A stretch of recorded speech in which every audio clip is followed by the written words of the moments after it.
Hello, sports fans. Welcome to another episode of Sports on My Community. I'm very happy to come your way again today after missing last week's episode, of course, but I'm back. And of course, I'm very happy to be here. My name is Bayonle Arashi.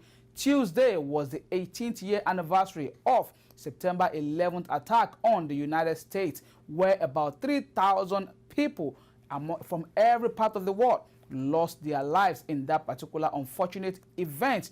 And of course, Americans came out on that day to, of course, remember those heroes that fell for the greatness of this country. And of course, we pray that may their souls continue to rest in perfect peace. Of course, I have a lot of soccer stories for you today on the show, so let's go with it. My name is Bayonle Arashi. On Monday, of course, Monday, September 10th, there were lots of international friendly matches and, of course, European qualifiers across the world, because most of the leagues were suspended at that particular week, of course, and our own Super Eagles were also in action. They were supposed to play 2 games, but they eventually played 1, which was a very good friendly match. And of course, it was a relatively brand new Super Eagles squad, of course, as they went to Dnipro Stadium in Ukraine to play their Ukrainian counterparts. It was a very good game, and of course, one particular player that made his debut in that game, 2 of them actually made their debut for the Super Eagles with goals, of course. Joseph Aribo, his name is Ayodele Joseph Aribo. He plays for Rangers Football Club. He made his debut for the Super Eagles wearing the number 10 jersey. He scored a very good goal after a very good work by Kalu himself, giving the pass to former Arsenal player Alex Iwobi, who now plays for Everton. And of course, he passes it back into the box, and Aribo finished very well from just 6 yards to give the Super Eagles 1 goal ahead of in that particular game. And I'm sure you'll be seeing the video as this particular report is being read right now.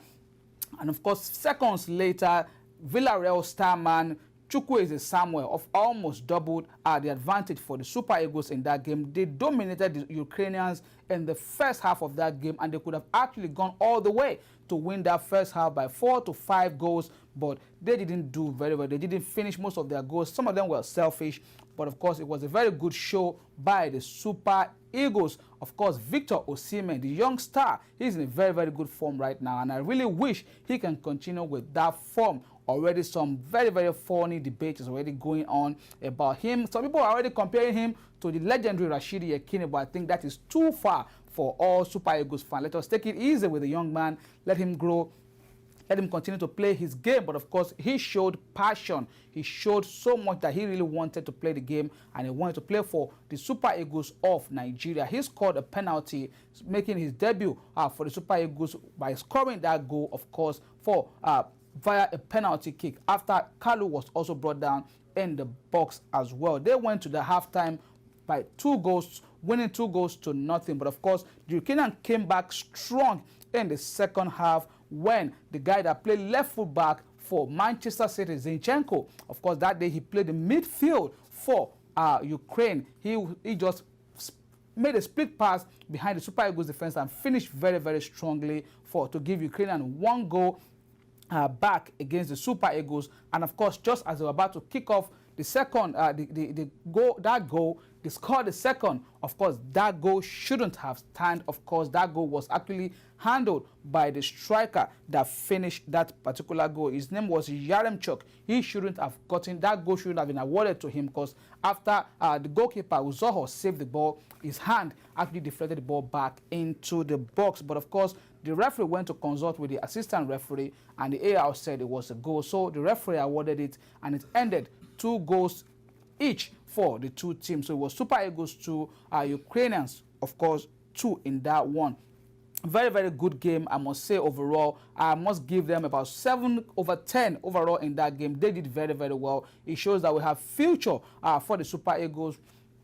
We didn't have most of the established players that we know in the squad. Wilfred did not play. The guy in Spain, Kenneth Omero, did not play. But of course, we still have a very good representative for Nigeria and Ukraine. Moving on from that particular one now, Cristiano Ronaldo, you know who, he scored 4 goals as Portugal beat Lithuania in the European 2020 qualifier game on Monday also.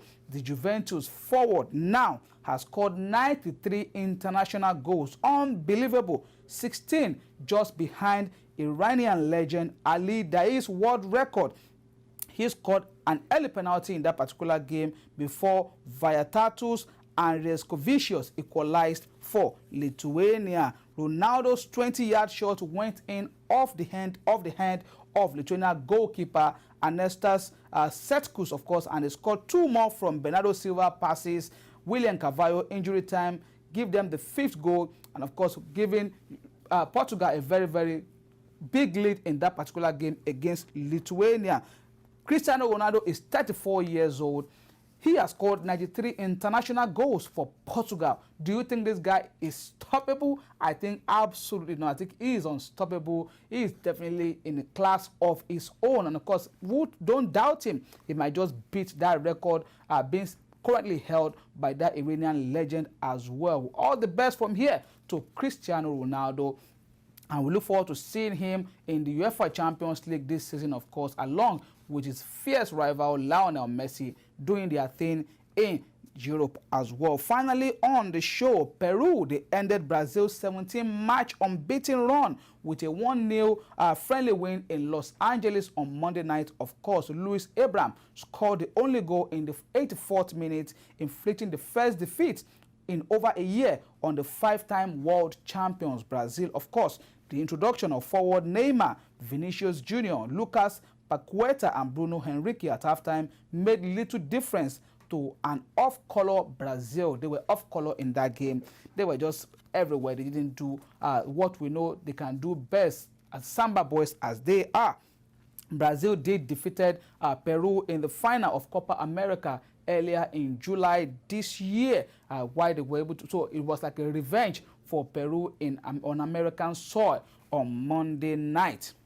Meanwhile, Inter Milan striker Lautaro Martinez scored a 22-minute hat-trick as Argentina beat Mexico in a friendly in San Antonio. Argentina won that particular game by 4-0. Paris Saint-Germain midfielder Leandro Paredes scored the other goal from penalty spot as Argentina were without Lionel Messi, Sergio Aguero, Angel Di Maria completed in the first half. That's about the best I can bring to you this week on Sports on My Community.